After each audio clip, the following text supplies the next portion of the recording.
ꯌꯥꯝ ꯈꯨꯔꯨꯝꯖꯔꯤ ꯑꯩ ꯉꯁꯤꯁꯦ ꯑꯩꯈꯣꯏꯒꯤ ꯃꯩꯇꯩꯒꯤ ꯑꯣꯏꯅꯗꯤ ꯀꯥꯡ ꯆꯤꯡꯕ ꯍꯥꯏꯅ ꯑꯩꯈꯣꯏ ꯔꯣꯗ ꯖꯇ꯭ꯔꯥ ꯁꯤꯗꯩꯁꯤꯗ ꯑꯩ ꯍꯥꯏꯗꯤ ꯑꯩꯒꯤ ꯌꯨꯇ꯭ꯌꯨꯕꯇ ꯑꯍꯥꯟꯕ ꯆꯦꯅꯦꯜ ꯑꯅꯧꯕ ꯆꯦꯅꯦꯜ ꯑꯃꯇꯪ ꯍꯥꯡꯖꯒꯦꯅ ꯑꯩꯅ ꯍꯣꯠꯅꯖꯔꯤꯗꯣ ꯃꯌꯥꯝꯒꯤ ꯁꯦꯕꯥꯅꯤ ꯑꯗꯣ ꯃꯌꯥꯝꯅ ꯍꯥꯏꯗꯤ ꯀꯩ ꯍꯥꯏꯇꯥꯔꯦ ꯃꯇꯦꯡ ꯄꯥꯡꯕꯤꯗꯨꯅ ꯑꯩꯒꯤ ꯆꯦꯅꯦꯜꯁꯤꯕꯨ ꯁꯕꯁꯀ꯭ꯔꯥꯏꯕ ꯇꯧꯕꯤꯌꯨ ꯑꯃꯁꯨꯡ ꯂꯥꯏꯛ ꯇꯧꯕꯤꯌꯨ ꯑꯗꯣ ꯃꯇꯝ ꯆꯨꯞꯄꯗ ꯃꯌꯥꯝꯒꯤ ꯁꯦꯕꯥ ꯇꯧꯕ ꯉꯝꯕ ꯑꯣꯏꯖꯒꯦ ꯃꯌꯥꯝ ꯅꯨꯡꯁꯤꯕꯤꯕ ꯑꯣꯏꯕꯤꯌꯨ ꯑꯗꯣ ꯉꯁꯤꯁꯦ ꯑꯩꯈꯣꯏꯒꯤ ꯀꯥꯡ ꯑꯍꯧꯕꯅꯤ ꯑꯗꯣ ꯀꯥꯡꯁꯦ ꯍꯧꯖꯤꯛ ꯁꯦꯝꯕ ꯆꯠꯆꯔꯤ ꯑꯗꯣ ꯑꯩꯈꯣꯏ ꯈꯨꯟꯒꯤ ꯅꯍꯥꯔꯣꯜ ꯍꯥꯏꯗꯤ ꯑꯩꯈꯣꯏꯒꯤ ꯈꯨꯟ ꯂꯩꯀꯥꯏꯒꯤ ꯑꯣꯏꯕ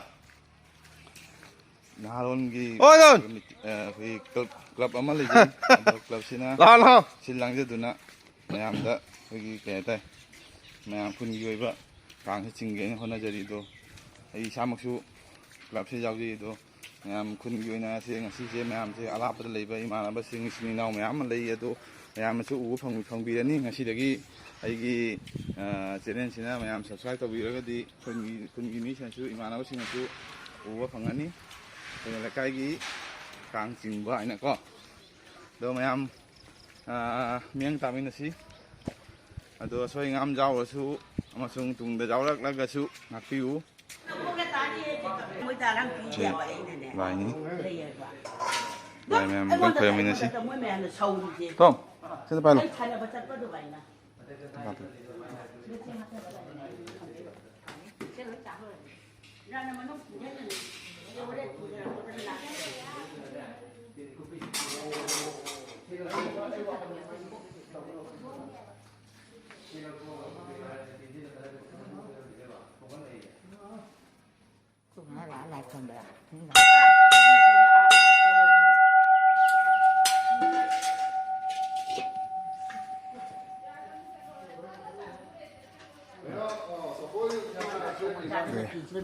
ꯅꯥꯏꯟꯇꯤन 1958ꯗ ꯂꯣꯟꯁ ꯇꯧꯕ ꯍꯥꯏꯇꯥꯔꯦꯅꯦ ꯁꯤ ꯍꯋꯥꯏ ꯆꯥꯝꯃꯤ A talent inherited and learned from her father, who is playing alongside her today.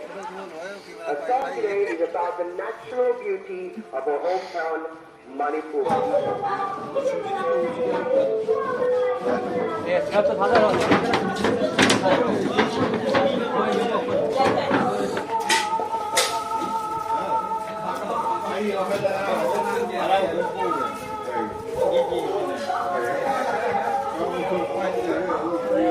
ꯌꯥꯝ ꯍꯧꯕꯒꯤ ꯊꯧꯔꯥꯡ ꯇꯧꯔꯦ ꯍꯧꯖꯤꯛ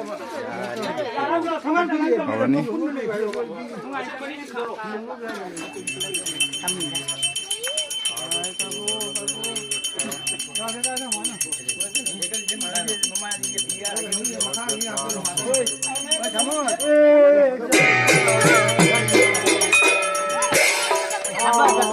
ꯁ꯭ꯇꯥꯔꯠ ꯇꯧꯔꯦ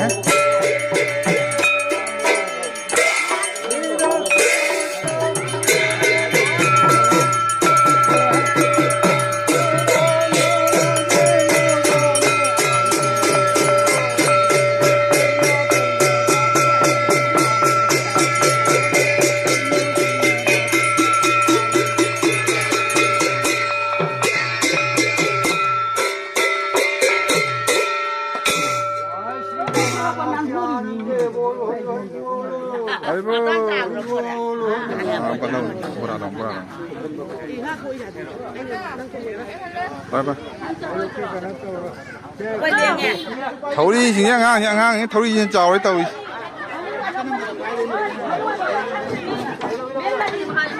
ꯆꯤꯡꯕ ꯍꯧꯔꯦ ꯍꯧꯖꯤꯛ ꯃꯌꯥꯝ ꯆꯤꯡꯕꯤꯌꯨ ꯊꯦꯂꯥ ꯄꯥꯏꯅꯕ ꯃꯤ ꯑꯃꯇꯪ ꯃꯥꯏꯀꯦꯕꯟ ꯀꯣꯟꯅ ꯂꯥꯛꯑꯣ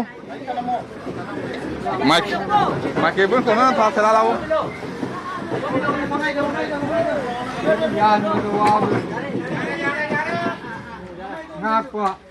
ꯉꯥꯛꯄ ꯌꯥꯟꯕ ꯋꯥꯗꯣꯏꯅꯤ ꯍꯦꯟꯖꯟꯕꯅꯤ ꯍꯦꯟꯖꯜꯂꯛꯄꯗꯤ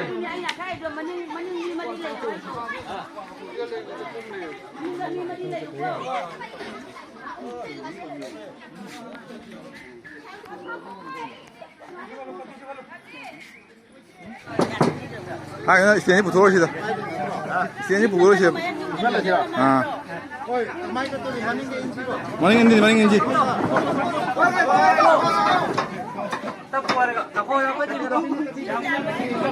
Top no.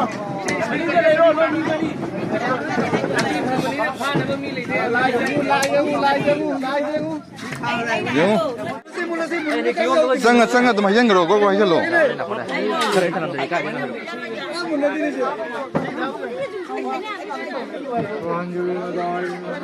Asyik masih lo kau jangan tu. Aku kok tinggi nuh. Belum trin he, ay mula ke.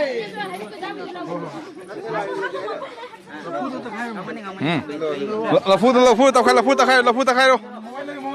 Samdal lo.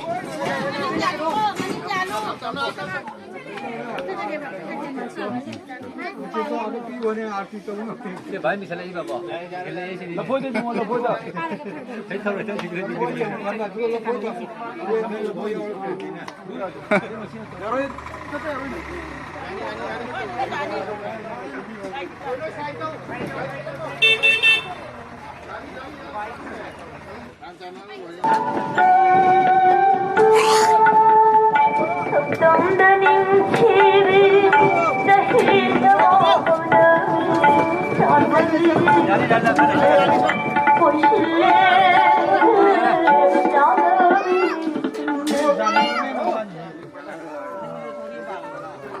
Oguma, tin money berat tu nak putra tu nak. Tin money. Macam dong kamu mau. Kamu. Kalau kau dah ni, macam.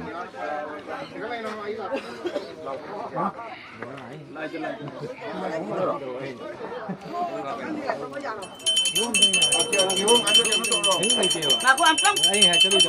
Dia dong ni je. Dong ni apa yang dia? Dia jauh kan ni hari ni.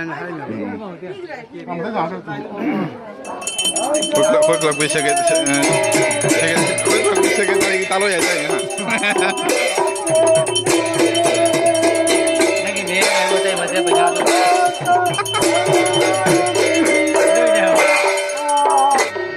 Gol oleh. Nên là coi khuyên gì bóng hôm này cái dầu đấy.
Cái bao nhiêu tiền vậy? Cái bao nhiêu tiền nào?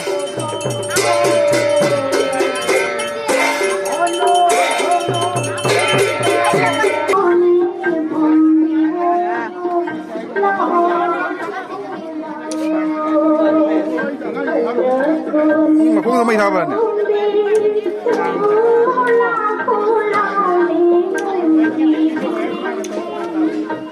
Tàu chung. Mua không mua vậy chung.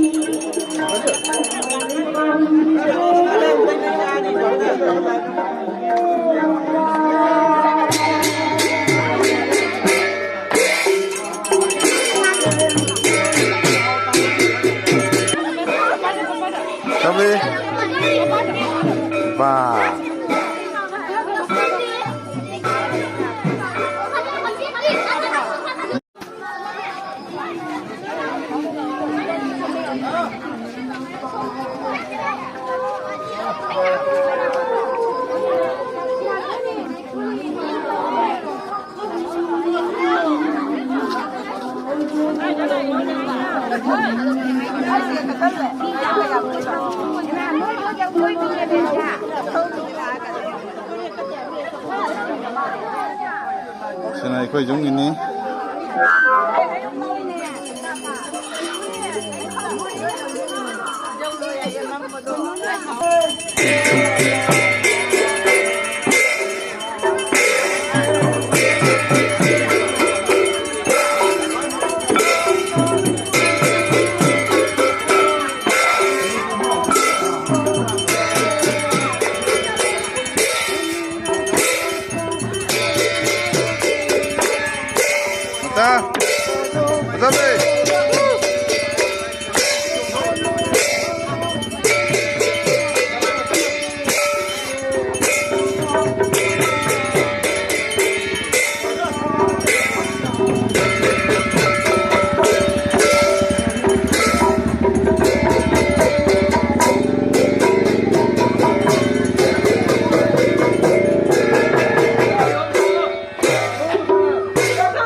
Sena Jaiman ni.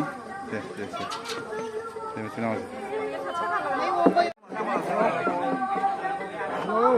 Jauh satu ni kata tadi. Satu ini apa sih? Pulau tu ke? Saya nak kau mana ni? Saya nak pergi kita Anjali masjid ni mana?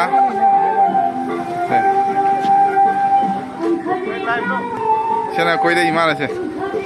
Pakang ni je mui. Sama.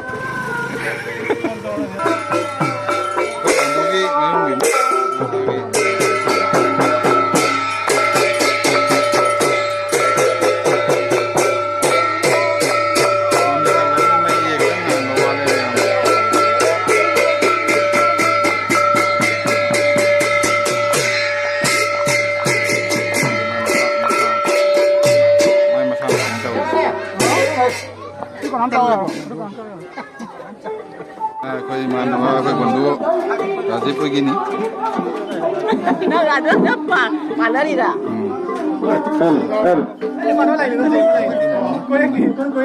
Anda si kau dia lagai kundi kan situasi. Kau dia lagai narok tinggal silang dia bani tinggal.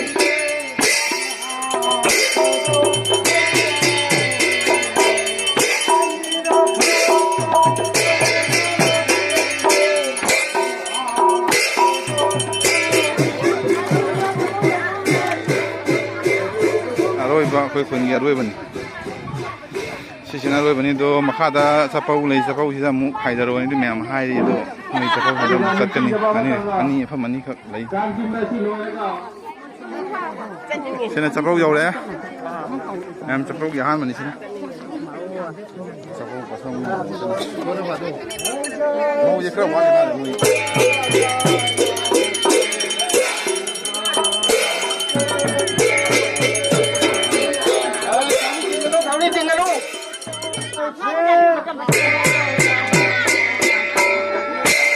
Ini mahal.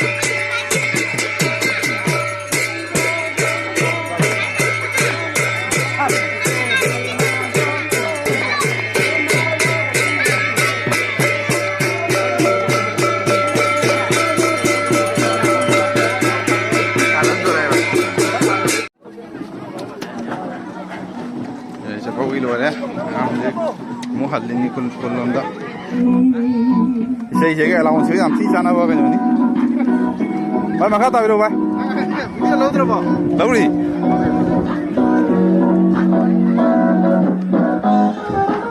ꯃꯇꯝ ꯀꯌꯥꯗꯒꯤ ꯆꯠꯅꯔꯛꯂꯤꯕ ꯆꯠꯅꯕꯤ ꯑꯁꯤꯕꯨ ꯃꯈꯥ ꯇꯥꯅ citizen ꯀ꯭ꯂꯕꯀꯤ ꯈꯨꯟꯒꯤ ꯅꯍꯥꯁꯤꯡꯅ ꯑꯃꯨꯛ ꯅꯧꯍꯧꯅꯅ ꯁꯧꯒꯠꯄꯒꯤꯗꯃꯛꯇ ꯐꯖꯅ ꯁꯦꯝ ꯁꯥꯗꯨꯅ ꯍꯟꯗꯛꯀꯤ ꯆꯍꯤ ꯑꯁꯤꯁꯨ ꯄꯥꯡꯊꯣꯛꯅꯕ ꯍꯣꯠꯅꯖꯒꯅꯤ ꯑꯗꯨꯒ ꯂꯥꯛꯂꯤꯕ ꯆꯍꯤ ꯀꯌꯥꯒꯤꯁꯨ ꯑꯃꯨꯛꯀ ꯍꯦꯟꯅ ꯐꯖꯅꯕꯒꯤꯗꯃꯛꯇ ꯀꯟꯅ ꯍꯣꯠꯅꯖꯒꯅꯤ ꯍꯥꯏꯗꯨꯅ ꯀꯣꯟꯖꯦꯜ ꯂꯩꯀꯥꯏ ꯁꯤꯇꯤꯖꯦꯟ ꯀ꯭ꯂꯕꯀꯤ ꯃꯥꯏꯀꯩꯗꯒꯤ ꯍꯟꯅ ꯅꯤꯡꯁꯤꯡꯖꯔꯤ ꯃꯌꯥꯝ ꯁꯕꯁꯀ꯭ꯔꯥꯏꯕ ꯇꯧꯕꯤꯔꯛꯑꯣ ꯑꯩꯒꯤ ꯚꯤꯗꯤꯑꯣꯁꯤꯕꯨ ꯀꯩꯅꯣꯗ ꯁꯤ ꯄꯥꯛ ꯐꯥꯎꯅꯗꯕ ꯊꯕꯛꯅꯤ ꯃꯌꯥꯝ ꯈꯪꯅꯔꯝꯕ ꯌꯥꯏ ꯑꯗꯣ ꯑꯩꯈꯣꯏ ꯈꯨꯟꯒꯤ ꯑꯣꯏꯅꯗꯤ ꯌꯥꯝꯅ ꯃꯔꯨꯑꯣꯏꯕ ꯀꯩꯅꯣꯅꯤ ꯃꯇꯥꯡꯅꯤ ꯍꯥꯏꯇꯥꯔꯦ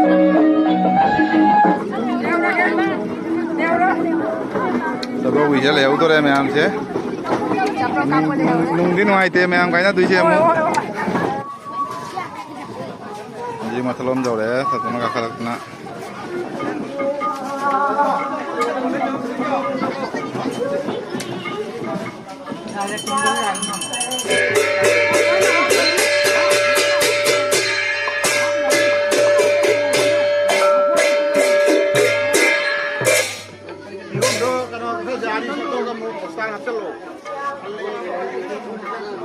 sini operator kamu nih.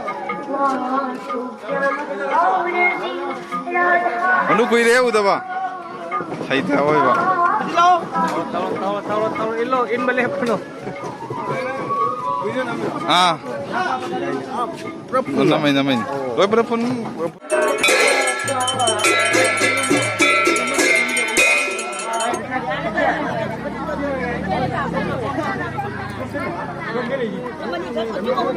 Saya dorang kasih mereka saya uji pelapun sampai lebih ni, sedikit berbeda jauh ni untuk pelapun cat pergi lagi. Saya pun naik orang nau menau ni. Yang,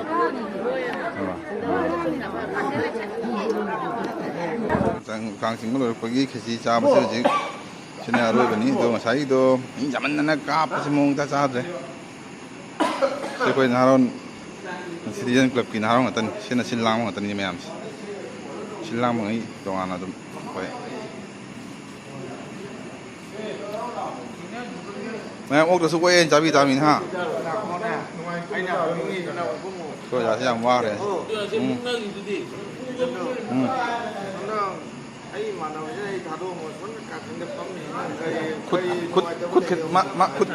kut kita jauh betul ni kut kita jauh kita ini mai song